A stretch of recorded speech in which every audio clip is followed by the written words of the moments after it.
In the midnight glow where the stars align, we lose ourselves in the rhythm divine.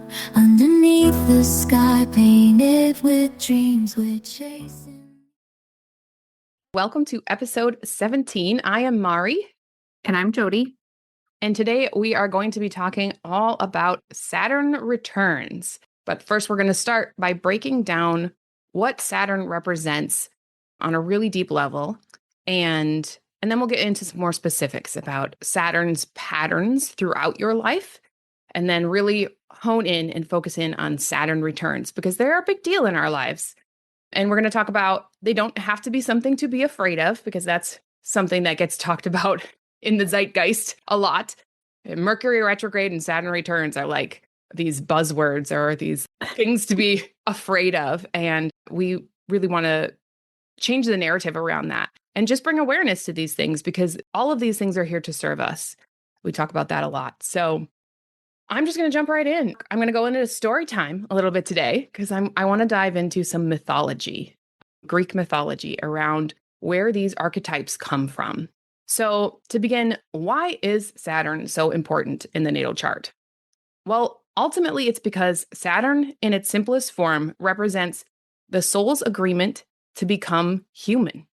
It's our karmic contract that we sign when we come to this 3D earthly human body life around lessons that we learn through time, through Kronos, which is represented by Saturn. And so Saturn represents time, cycles, harvest, consequence, the limits of material existence, our karmic soul contracts in this physical reality.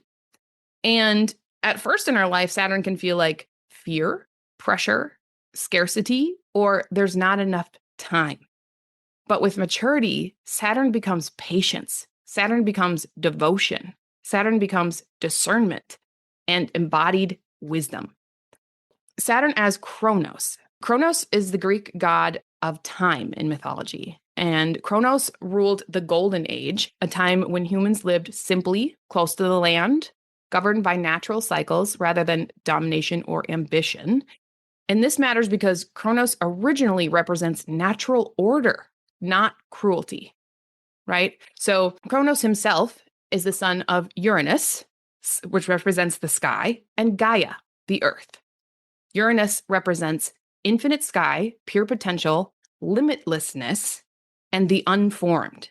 And Gaia, earth, represents matter, form, fertility, and the physical world.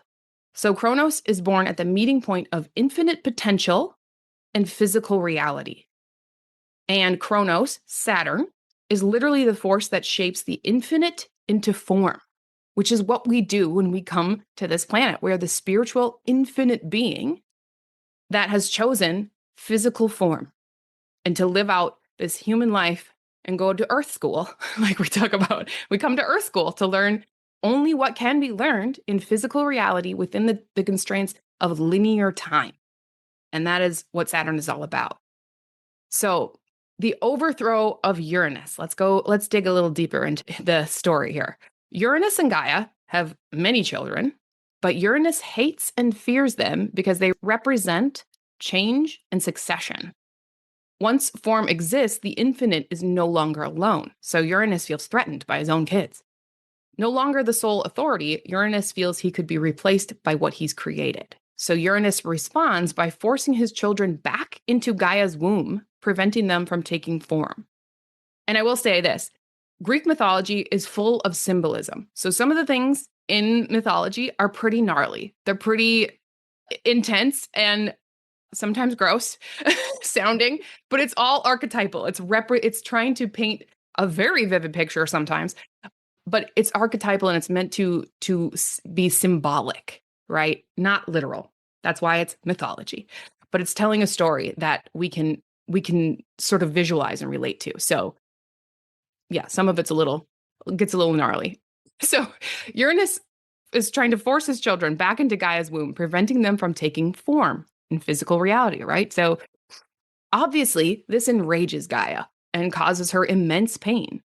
She's suffocating under suppressed creation, in pain because life is being denied form, and that is her purpose. and furious that her children are not allowed to exist. So she devises a plan. She creates a sickle made of adamant, which is an unbreakable material, and asks her children to overthrow Uranus. All refuse except Kronos. When Uranus comes down to Gaia at night, Kronos ambushes him. And this part gets a little nasty as well. He uses the sickle to castrate Uranus.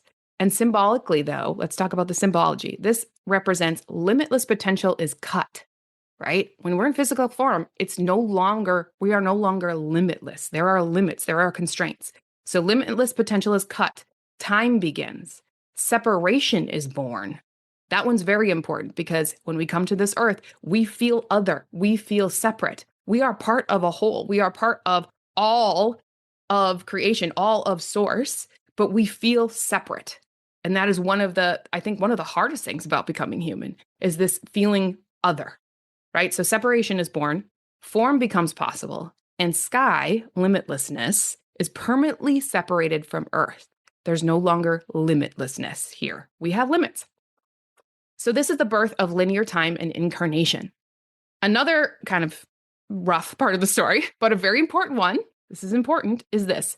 Uranus's severed genitals fall into the sea, and from the foam, Aphrodite is born. So this is crucial because from the violent separation of sky and earth arises consequence, time, form, and all that Kronos brought into being, but also passion, desire, beauty, and love. So when form is created, longing is created. Love itself is born from separation. Because if there is no separation, where does longing and love come from? Otherwise, everything is you.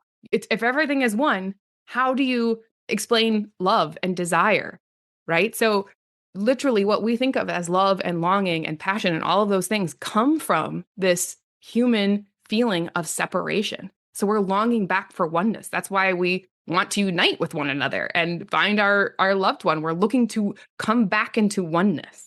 And that's created through that separation. So here's the tragic symmetry. Once Kronos becomes the new ruler and takes Uranus's place, he inherits the same fear as his father. And that we see time and time again, inherited trauma and fears. He receives a prophecy that one of his children will overthrow him. So Kronos does what Uranus did, but in a different way. Instead of suppressing birth, he devours his children. So symbolically, time consumes all things. Everything born into form eventually dissolves. No creation escapes aging or death, right? That's what that is symbolizing. This is Saturn's teaching. Everything that exists in time will change. So as you can imagine, Kronos' wife, the wives here, the poor wives, they're always going, what is happening? But Kronos' wife, Rhea, cannot bear him devouring their children, as you can imagine. So when Zeus is born, she hides him and gives Kronos a stone wrapped in cloth instead, which Kronos eats instead. Apparently, he's not real smart. And Zeus grows in secret. Again, it's all symbology. So upon reaching adulthood, Zeus returns to find his father and forces Kronos to regurgitate all of his swallowed children. Yum. But this is important here too. This symbolizes consciousness awakening within time.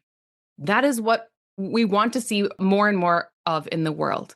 Each of us has the ability on this planet within time to awaken our consciousness and remember who we are as a soul. Spirit learning to move through matter, weaving the two together. Time no longer ruling unconsciously, but consciously. So this honestly represents the remembering that we are spirit limitlessness embodied within time, form, which is one of the most important of Saturn's teachings. Unlike many defeated gods, Kronos is not annihilated. In later myths, actually, Kronos becomes a ruler of the Isles of the Blessed, a guardian of souls, and a keeper of sacred time, right? So he softens over time and actually can become a blessing. And that's an important thing to remember about Saturn, is that it depends on how you look at him, right? It can actually be a blessing. Kronos becomes the guardian of incarnation. and time is no longer the tyrant, it becomes wisdom. That is key. So without Chronos, nothing would grow, nothing would last, and nothing would be embodied. And this mirrors Saturn's highest expression, not limitation, but purposeful mastery of limitation as physical reality's greatest lesson. Saturn represents what only physical incarnation on this earthly plane can teach. Because outside of this realm, time is not linear. Creation is instant. Learning is simultaneous. Identity is fluid. That's all experiences that we're not having here on this planet. Things take time. Things require effort here. Things are shaped through resistance, and wisdom has to be embodied. So Kronos only devours the unconscious. What is lived consciously, Saturn refines rather than destroys. So I thought that was a really important story to tell, to set up this whole thing, because if you don't understand the true lesson and the story behind Saturn, it's hard to get on board sometimes with Saturn's lessons because they can feel tough. Yeah. They are a gift and a blessing, and they are really our purpose for coming here. And your whole chart is, I don't want to just single out Saturn as the only karmic lesson that we sign up for. Your whole chart all weaves together. But the place that Saturn holds is very important when it comes to physical, earthly incarnation. So why knowing your natal Saturn is essential? Well, many of the reasons I just talked about, but it shows your specific Saturn, your natal Saturn, where it is, the sign it's in, the house it's in. It's all the planets, that aspect to it, right? It tells a much deeper story because you are one of one, you are unique. So your Saturn is going to be a unique lesson. So it shows you why your soul chose this earth life, this specific earth life, and what lessons are required in this physical incarnation for you. It's your soul's chosen curriculum and the karmic lesson that you're here to master. And where growth can only happen through time and effort, which is why Saturn's lessons can't be rushed and they can't be bypassed. Without understanding your natal Saturn, Saturn returns might feel random or even cruel if you're completely unaware. Again, let's bring the awareness, the consciousness piece in, right? Versus the unconscious. With understanding, they become initiations you recognize and can embrace with gratitude for their guidance. So very briefly, I'll just tell you how to look at your natal Saturn, and we can go into this deeper later, but you're going to look at your Saturn's sign first, and that's going to be how the lesson expresses the flavor of the mastery that you seek and what kind of adult you're becoming, what you're maturing into. And then Saturn's house, your specific house it's in, is where the lesson unfolds. What life area matures slowly but deeply. And then all of Saturn's aspects are also very important. How it aspects to other planets, angles, etc. They're all going to shape that story. The complications, accelerations, or awakenings, and where Saturn is blended with other archetypes. Conjunctions are especially strong. Anything conjunct with Saturn, followed by squares and oppositions. Those are going to be your three strongest influencing aspects. But of course, trines, sextiles, they all have an influence. So that's just a basic breakdown of what to look for and look at in your natal chart. And I'm going to hand it over to Jody. Another thing with Saturn, I took Deborah Silverman's training, and what she teaches on is how Saturn is really our greatest teacher. Mm-hmm. And I know, Mar, you already mentioned that it represents, responsibility, maturity, boundaries, time, commitments, and truth. But Saturn also shows us where we must take ownership of our lives. So not from fear or from pressure, but really just from integrity. So Saturn asks us, are we living in alignment with who we are or who you think you're supposed to be? So Saturn doesn't rush. It doesn't negotiate with avoidance, although we might try that. Saturn always tells the truth. So just awareness is what is great about astrology. It kind of gives you that insight so we can be aware, we can see the lessons, and we can learn quicker and evolve. Because looking back, I got into astrology after my Saturn return, but looking back, I thought, oh gosh, I mean, if I had known that could have shifted things a lot quicker for me. I absolutely agree when it comes to my Saturn return. Obviously, I've not reached my second one, but my first one was really tough. And had I had any sort of awareness around the lessons of my personal Saturn, it would have changed so many things for me. That awareness piece being turned on during that time would have been incredible. Yeah. Yeah. Yes, right. Yeah, it can be just a great tool to have. So Saturn works in cycles. It's not just one event. So before we take a deep dive into Saturn returns, it's important to understand that Saturn is always working with us in a 7-year cycle. So every 7 years, Saturn forms a significant aspect to our natal Saturn. So these moments are often felt as pressure points, growth spurts, or moments of reassessment. We've all heard of the 7-year itch, right? Mhm. So this is kind of where that comes from because Saturn does have that 7-year cycle. So it's not just about relationships.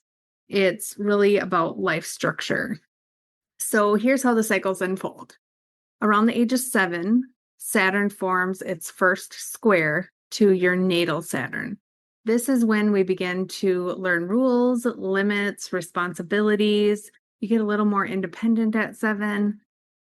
And then the next one would be age 14, and Saturn forms an opposition to your natal Saturn. So this often shows up as a little rebellion.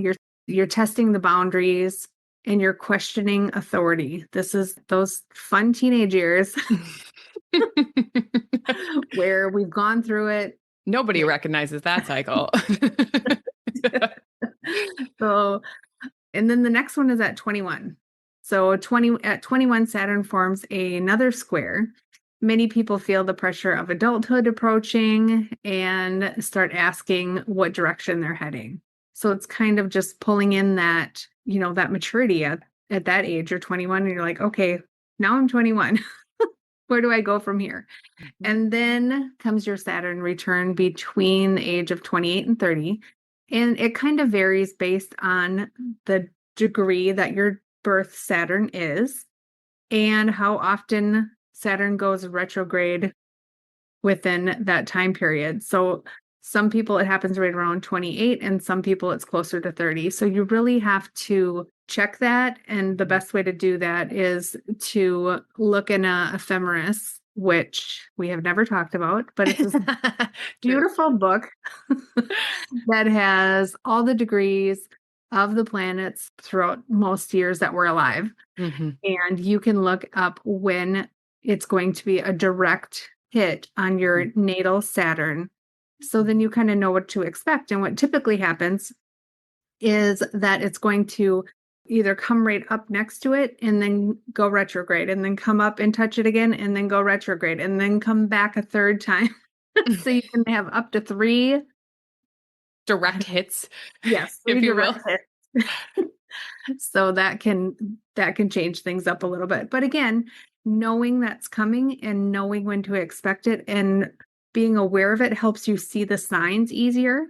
But during our first Saturn return, that's usually where it's like our major initiation into adulthood. And usually something significant is happening at that time.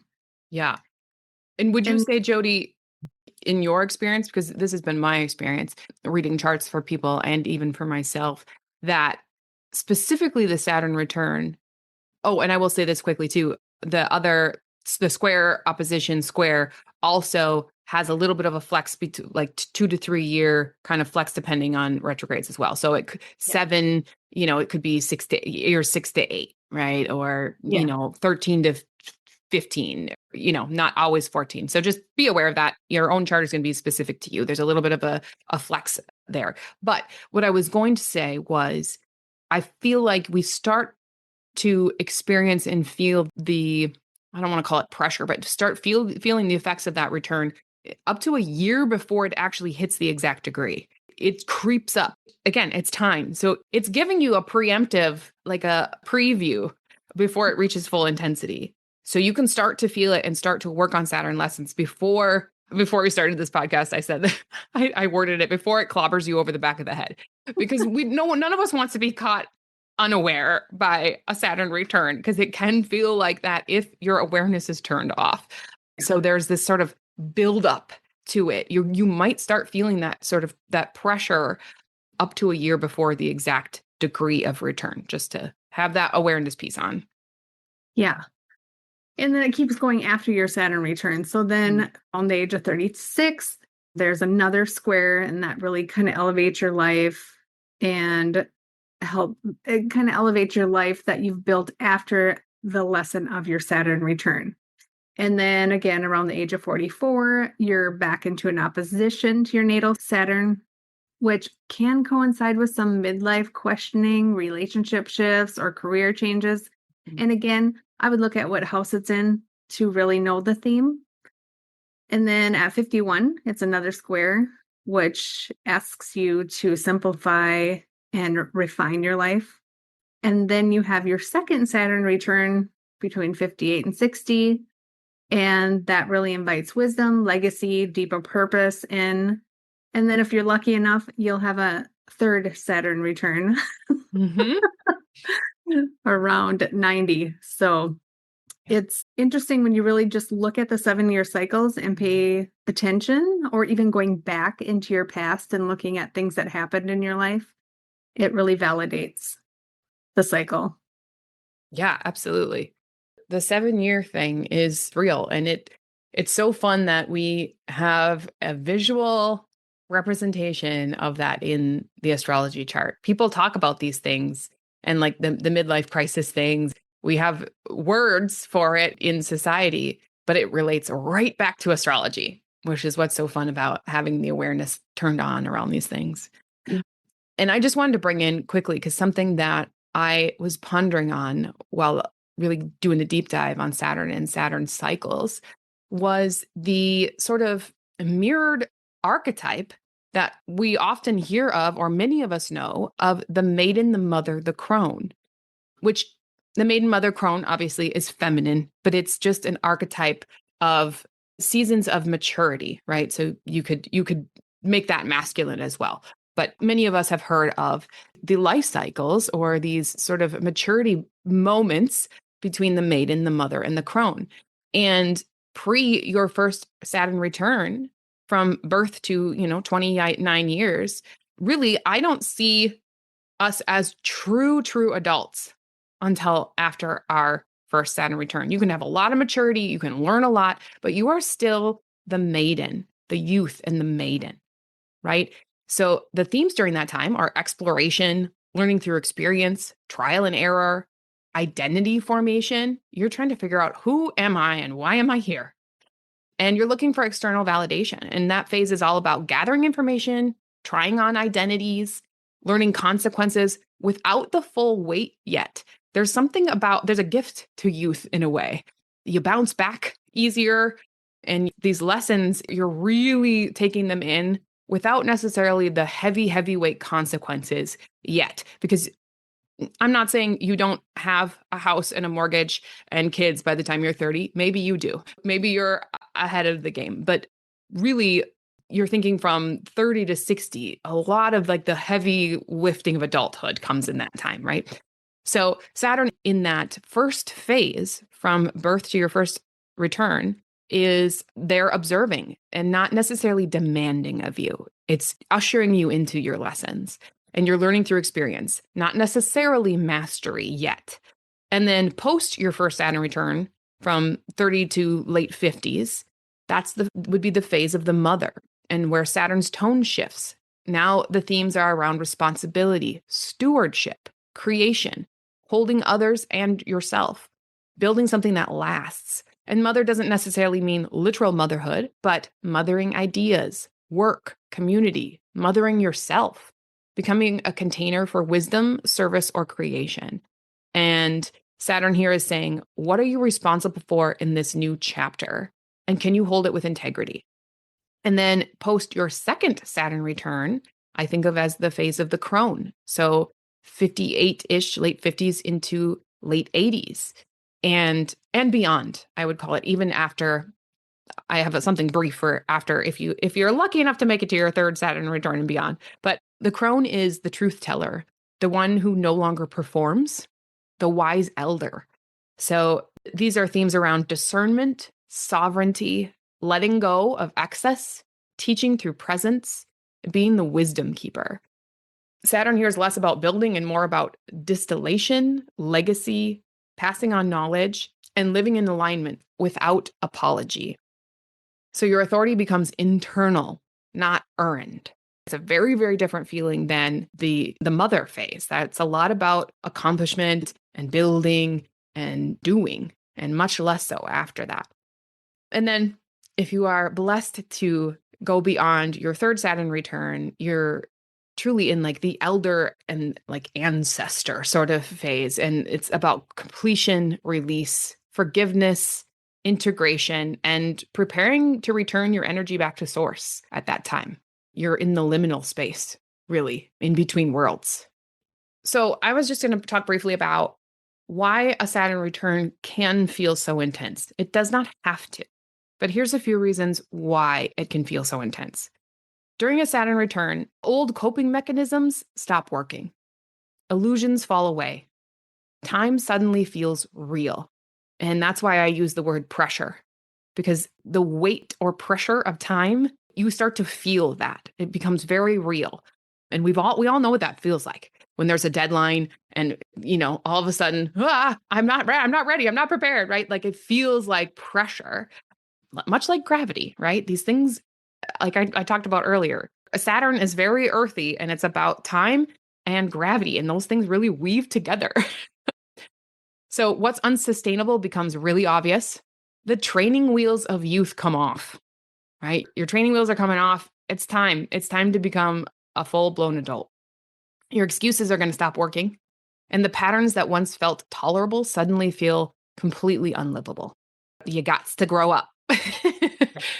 So common experiences during that time can be career shifts or pressure around your purpose, relationship endings or commitments, a reckoning with time, aging, or mortality, feeling behind, lost, or suddenly serious, and a strong urge to build something real. Saturn doesn't care about what looks good on paper, or who you think you should be, or your old survival strategies, but it does care about integrity, sustainability, self-respect, and long-term fulfillment. Saturn is asking, is the life you're living aligned with what your higher self chose for your soul in this lifetime? And if not, something must change. So, best ways to prepare for a Saturn return. What are some helpful things to do to prepare for a Saturn return? Look at where Saturn is in your natal chart, like we talked about. Really, really important to get to know the archetype of your natal Saturn. You are working with it through your whole life, and it's going to have those 7-year check-ins always. So having the awareness piece turned on about your specific lesson is so helpful. Notice patterns of avoidance or procrastination in your life. Get honest about what is no longer working. Saturn is going to reward things like consistency, effort, humility, and willingness to grow. Saturn is more stubborn than you. You might think you're stubborn. Saturn's not going to give up. Saturn is more stubborn than you, and Saturn's going to win. It will persist. It will persist until you pay attention and you learn what it's here to teach you, because it's doing that for you because you asked it to. You asked it to. Your higher self, your soul asked Saturn to do this, right? So that takes us completely out of victimhood. Saturn's not doing something to you. It is following a request from your soul. That's what it's doing.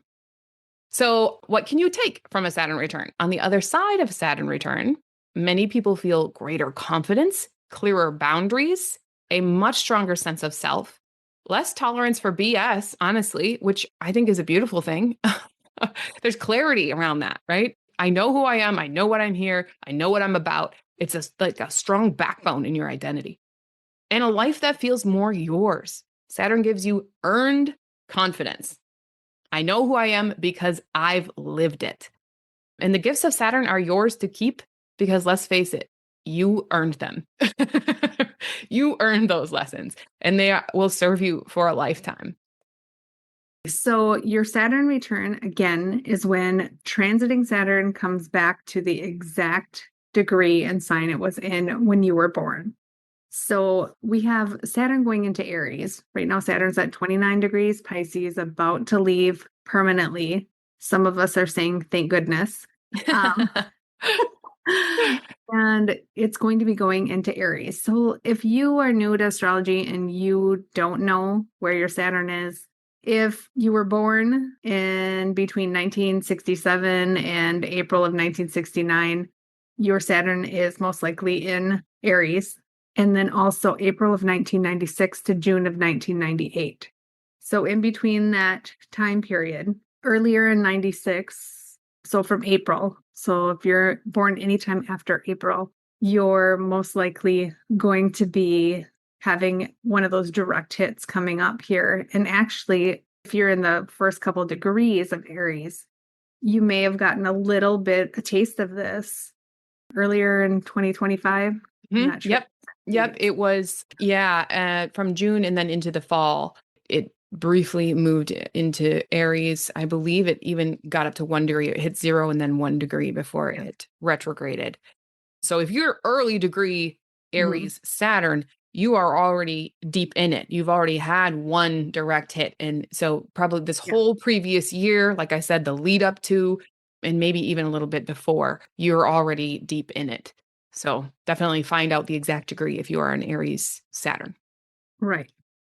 And again, it can be anything. It can be big changes. It can be little changes. It can be becoming a parent. It can be graduating from college. It can be getting a new job.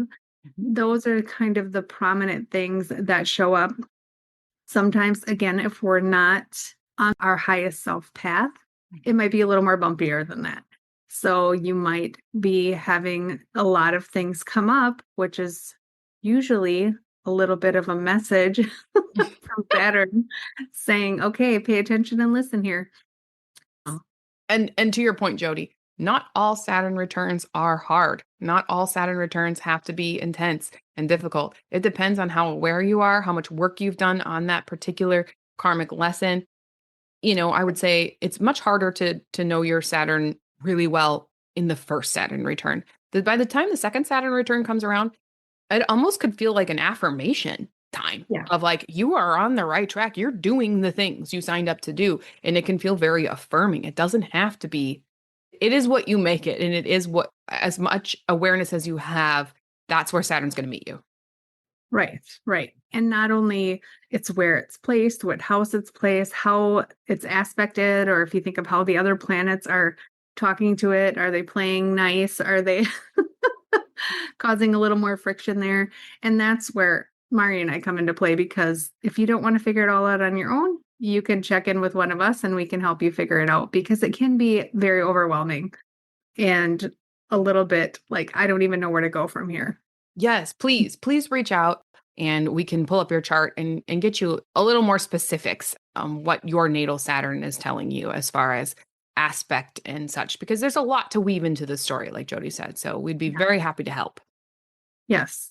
Okay, so we're going to give a little bit of an overview, Saturn through each of the signs, just to give you a little bit of an idea what that lesson might be for your Saturn return. So for those of you, we already talked about, if your Saturn's in Aries, Aries is all about self-leadership and courage. So you really want to learn how to lead yourself without burning bridges.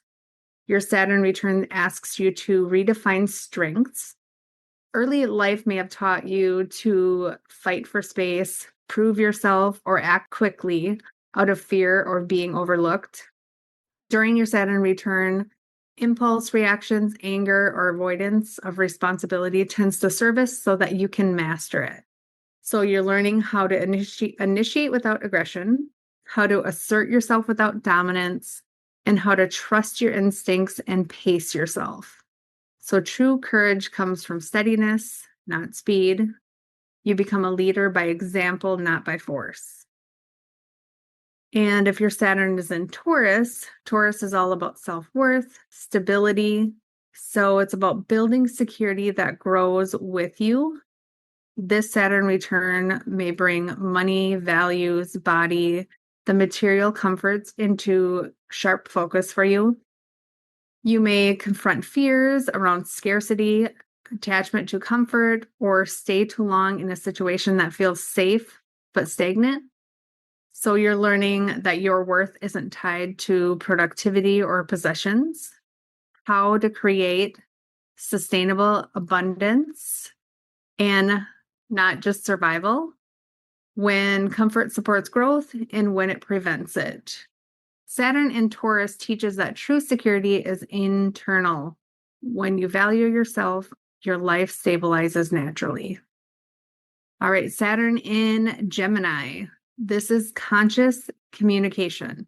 So speaking with integrity and listening with responsibility. This Saturn return challenges you how to think, speak, learn, and connect. You may notice patterns of over-explaining, people-pleasing, withholding truth, or scattering your energy across too many different ideas. You're learning to speak honestly, even when it's uncomfortable. Choose your words with care and intention. Stop saying what's expected and start saying what's true. And your voice becomes more powerful when it's aligned. Saturn here asks you to mean what you say and say what you mean. I love that. I say that to my kids all the time. Yeah, that's such a great Gemini Saturn mix. Yeah. Next, we have Saturn in Cancer, which is all about emotional maturity, learning how to care without self-abandonment. So family dynamics, parenthood patterns, and emotional safety may come up to service during this time. You may revisit old wounds around belonging, caregiving, or feeling responsible for others' emotions. You're learning how to create emotional security within yourself, how to nurture without rescuing, and how to set boundaries with your family and home. This Saturn return teaches that maturity doesn't mean hardening. It means choosing when and how you give your heart. Saturn in Leo is authentic confidence. So letting your light come from within. Saturn in Leo strips away the need for applause, approval, or constant validation. You may question your creativity, leadership, and sense of joy, but only so that you can rebuild on truth. You're learning to create because it's meaningful, not because it's praised, to lead without ego or performance, to trust your inner spark even when no one else is watching. Confidence becomes quieter, steadier, and more rooted in self-respect. Saturn in Virgo is self-acceptance and devotion. So releasing perfection and honoring your humanity. This Saturn return highlights work, health, routines, and self-criticism. You may feel pressure to do better, fix everything, or hold yourself to impossible standards. So what you're learning is that worthiness doesn't require flawlessness, how to serve without self-punishment, and that rest, softness, and imperfection are part of wholeness. Saturn in Virgo teaches sacred devotion to your body, your limits, and your very human rhythms. Saturn in Libra is balanced partnership.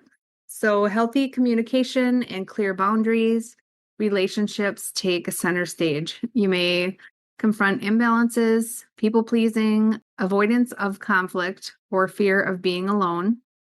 Your learning is to commit without losing yourself, how to set boundaries with grace, and how to choose fairness over harmony at all costs. The Saturn return teaches that true partnership begins with self-respect.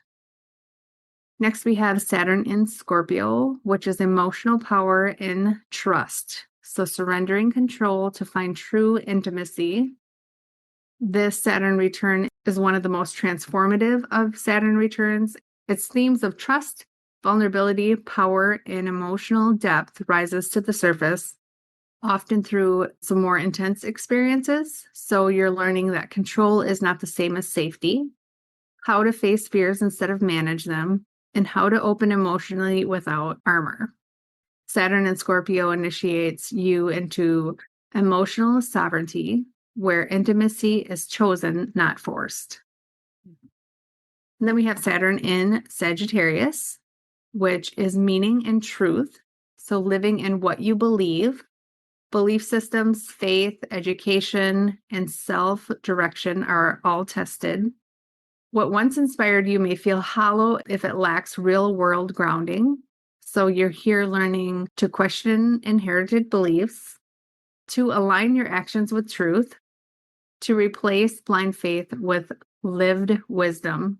So Saturn here asks, does your life reflect what you say you believe? Saturn in Capricorn. And I would just want to note here, Saturn is very at home in Capricorn because Saturn rules Capricorn. It's true authority.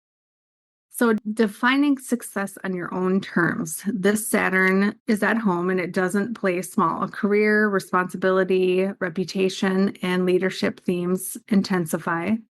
So you're here learning that authority starts from within, how to lead without burnout, and how to release external definitions of success.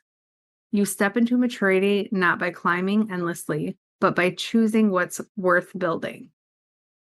Next, we have Saturn in Aquarius, which is it's authentic belonging. So standing apart without disconnecting. This return challenges where and how you belong. You may feel tension between fitting in and staying true to your individuality.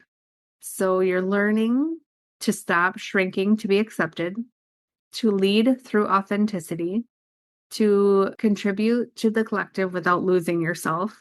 Saturn in Aquarius teaches that your uniqueness is your contribution. And then last but certainly not least, we have Saturn in Pisces, which is all about spiritual boundaries, compassion without containment. So this is a deep spiritual return Saturn. Themes that surrender healing, grief, intuition, and empathy arise along with patterns of escapism or self-sacrifice. You're learning that empathy needs boundaries, how to honor intuition without losing structure, and that saving others is not your responsibility.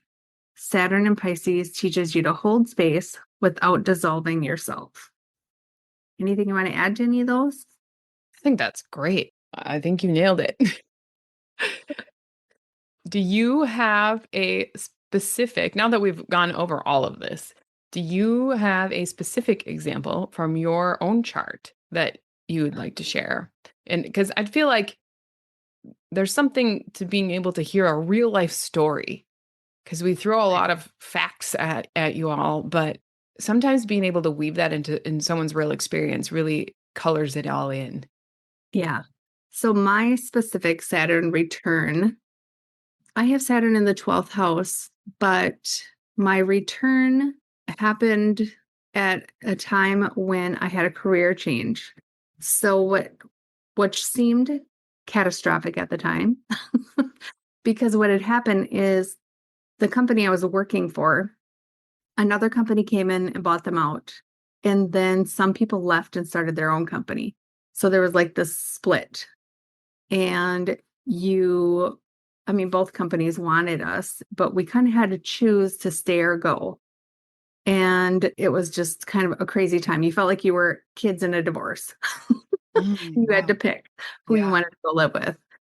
And it seemed like a huge change. I mean, it was my security, it was my job. And then I made a decision to go with the company that went on its own. And in the end, it turned out wonderful. Both sides turned out great. The people that stayed and those of us who left, we all got raises. And most of us still had our job. So that was my experience. The biggest thing that stands out, there was many other lessons for me during that time, but that was one of the most prominent things that happened to me in that time frame. And what sign is your Saturn in? My Saturn's in Leo. In And Leo. it was actually, my Saturn is in the 12th house. And then I thought, well, I haven't gone back and looked at it actually in whole house sign, because I would be curious how that changes it. Oh, it puts it in the first house. So do you think you experienced it more 12th or first? That part of it, I would say, to me, that felt like career. But also it felt really personal. Do you think it felt more spiritual or personal? I would say personal, probably. Yeah. I mean, also, I could lean towards spiritual too, because, if I look at the big picture of it, I had a choice to make. And it was really scary to leave and go to the new company when I didn't know what was going to happen. And I did it. And then in the end, it turned out to be a really great choice for me. Well, thanks for sharing. I'm also going to share my personal Saturn return story. And it's definitely a vulnerable story, but I am willing to get vulnerable with you all because I think it's important. I think it's important to talk about real life stuff. And also, I'm going to weave in all of the different aspects of my Saturn so you can see how the story can get woven together and told and is very specific to me. So, I have Saturn conjunct Uranus, so right on top of Uranus, in Sagittarius in my 12th house. And Saturn Uranus there are squaring my nodes, the nodes of the moon.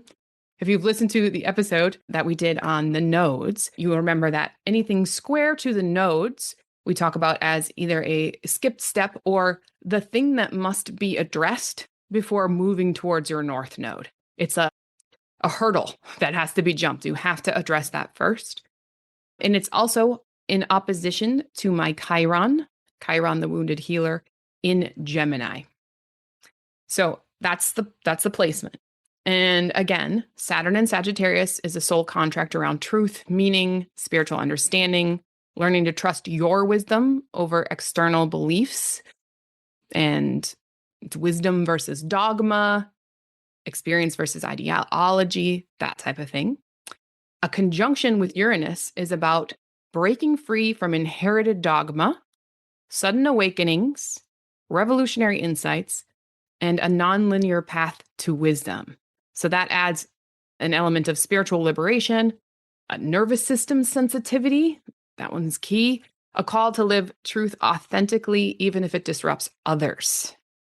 And you will see those themes as I tell my story.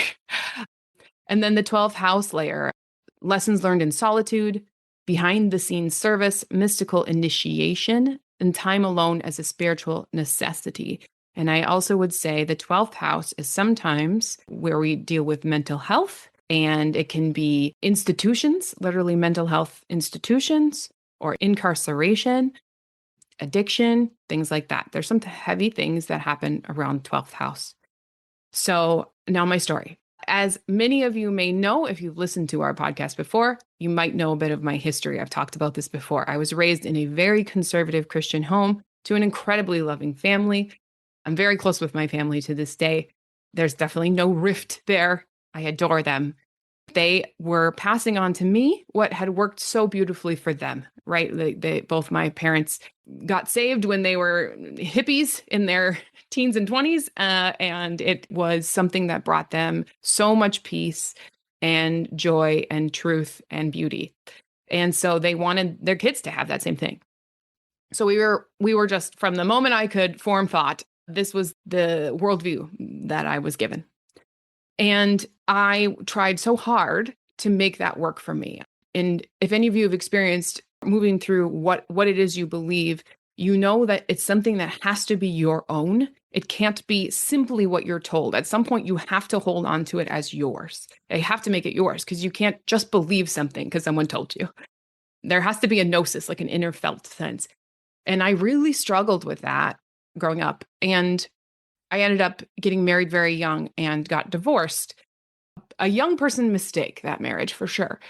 And it was a very difficult marriage, and I ended up leaving sort of to save myself. But I knew that that was fully against the teachings of the church.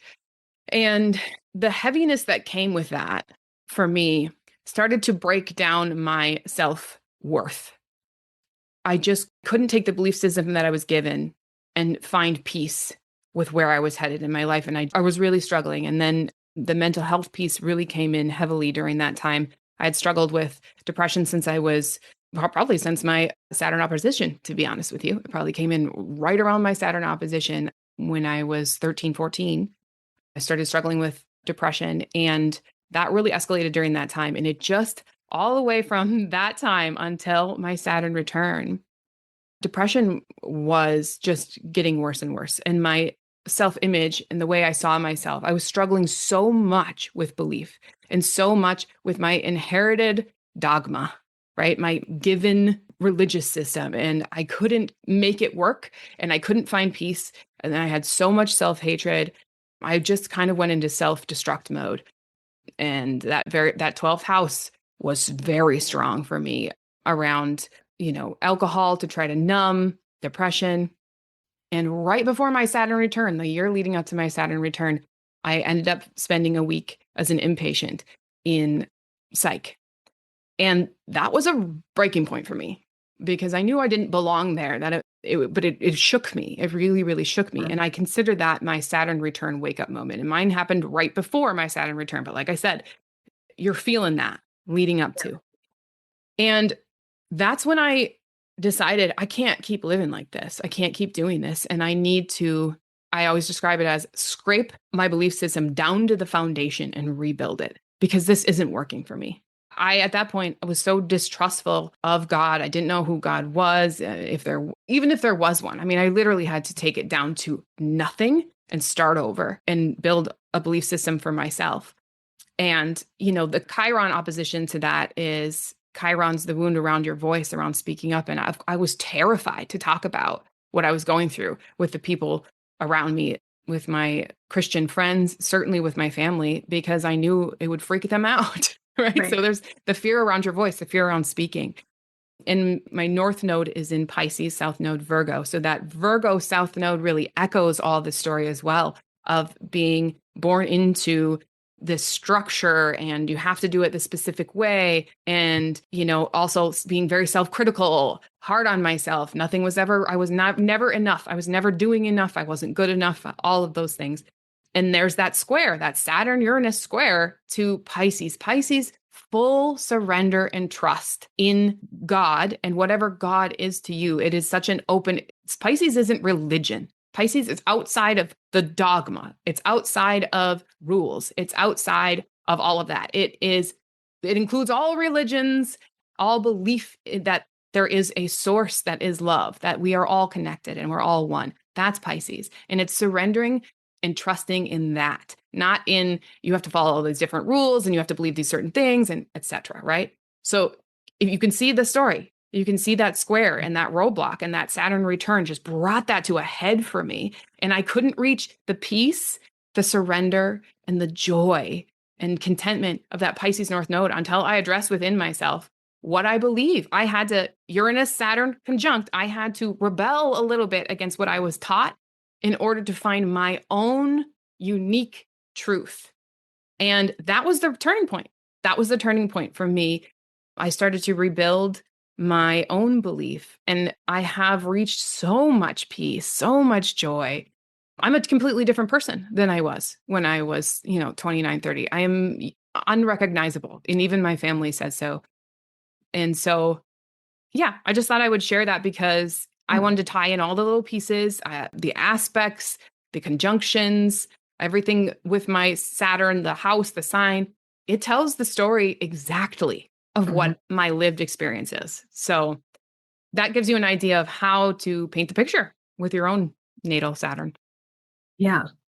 And I think that's what makes it validating. Like when you look at it and you go back and you think about all the things that happened in your life and just being able to see that in your chart is very validating. Like, hey, there's something to this astrology. It really does work. It sure does.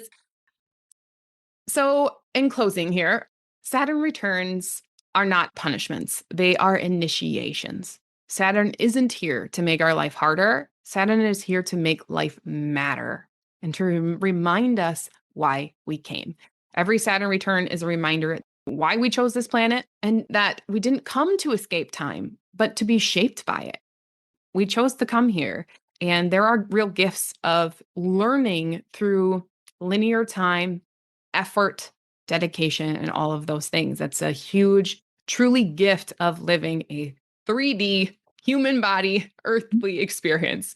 So you do not need to be afraid of Saturn in your life. Saturn is a great teacher, and Saturn lessons can be embraced And after sharing my story there, I have to say, I'm really grateful. I'm really, really grateful for what Saturn did for me. There was a real, and Uranus is tied into my story deeply because they're very closely conjunct. But it was a real wake up for me. Wake up is a word you use with Uranus a lot, right? But it was a wake up moment that shook me out of a really, really low, dark place, but it had to happen. It had to happen. I had to have a catalyst in order to break free from the constraints of what I was raised in. And I will always say this every time I talk about my story. I will always say I absolutely find nothing wrong with religion at all. This is not at all a judgment towards religion. It is my personal journey, and you see that in my chart. That is my Saturn contract. It's personal to me. You may have a Saturn contract that takes you from a more spiritual life into a more religious life. And that is your lesson that you signed up for. And you wanted to experience dogma, rules, having that strict structure, which is a kind of a Saturnian thing. Had Uranus not been on my Saturn, maybe it would be a different story, right? Instead of breaking out of constraints, maybe I'd be going into constraints. So not a judgment of religion. That's my journey. So it's about learning your own journey and what that means for you. So, and this is just expanding on Saturn, but going into watching Saturn transits.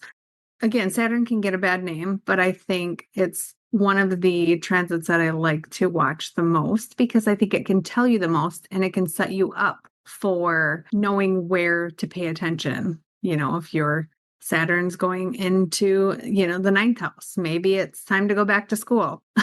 Yeah, absolutely. Where in your life next, if it's shifting from a house or what house it's in now and what sign, that is where you are being asked to apply dedication, work towards mastery, have integrity. All of the descriptive words for Saturn, they can be applied at any point during transits. Look at where Saturn is transiting right now in your chart, because those are the lessons that you're working on. That's the area of your life that you're working on. Even if you're not at one of those squares, oppositions, or returns, in between those 7-year sort of checkpoints, you're still working. Saturn's still working. So no matter what, it's great to know where Saturn is in your chart. And for me, Saturn is moving into Aries and was a little bit, right? We talked about earlier this year in my third house of communication, thus working on freeing my voice. And here I am on a podcast talking about stuff that I was afraid to talk about for a very long time. I was afraid to speak up, that Chiron Gemini wound around my voice. And then there's that third house of communication and teaching, and Aries being boldly yourself, boldly like who you are. It's about identity. And so I am sharing my truth, my identity, and my voice. It's very timely with where Saturn is, because Saturn touched, I'd say close to when we started this podcast, Saturn touched that Aries in my third house, and learning to be bold about speaking up about my truth and not being afraid of it anymore. Yeah. And mine is the ninth house. I have Aries in my ninth house, which is all about beliefs. So it's kind of and teaching as well. It's very mirrored the third and ninth. Yeah. So for you, doing this teaching is fairly new to you as well, and sharing and expanding. That's an expansion house. So you are expanding your business and your reach and your voice. Yeah. So it's fun to use it to your advantage, not always go in fearing it. Exactly. So Saturn can be our friend. Yes. If we listen and embrace it and work with it versus fight it, because that's when it can get hard. Yes. Oh, I forgot to say this too. For those of you who are Capricorn rising, this is specific to you. I'm a Capricorn rising, which means my chart ruler, which is a more traditional Hellenistic technique, but still something I find important. Your chart ruler is the planet that rules the sign of your rising. So if you are a Capricorn rising, Saturn is your chart ruler, meaning there's a little more emphasis, a little extra emphasis and strength maybe in your life of that planet. Its themes are going to be bigger, depending on, whatever your rising sign is. But us Capricorn risings, Saturn plays a slightly larger role even than others in our lives as a teacher. because of that being that chart ruler. So for me, Saturn has been a big deal, and I wasn't always appreciative, but I sure am now. I'm very, very grateful. So, yes. Well, thank you all for listening. I really hope that this helped you in some way, either prepare for what is ahead or find peace with where things are now and really learn to embrace the gift that Saturn is. And we're all grateful that you chose to be human and chose to be here and chose to listen today. Yes. Thank you for joining us. And if you loved this podcast, please like it, share it, follow us on YouTube, or reach out to us. Our websites are in the description. Thanks for joining us under the stars today. We hope you're leaving feeling inspired, grounded, and more connected to your inner truth. And if you loved this episode, we would be so grateful if you would subscribe, leave us a review, and share it with someone you love. If you're ready to explore your soul's path through psychological, evolutionary astrology, and personal astrological coaching, you can find Mari at yoursoulpurposeastrology.com or follow her on Instagram and Facebook at Your Soul Purpose Astrology. And if you're ready to illuminate your birth chart and explore how essential oils can support your emotional and energetic alignment, you can find Jody at earthandskyessentials.com or at Earth and Sky Essentials on Facebook and Instagram. And remember, your soul is always guiding you. The magic starts within. away.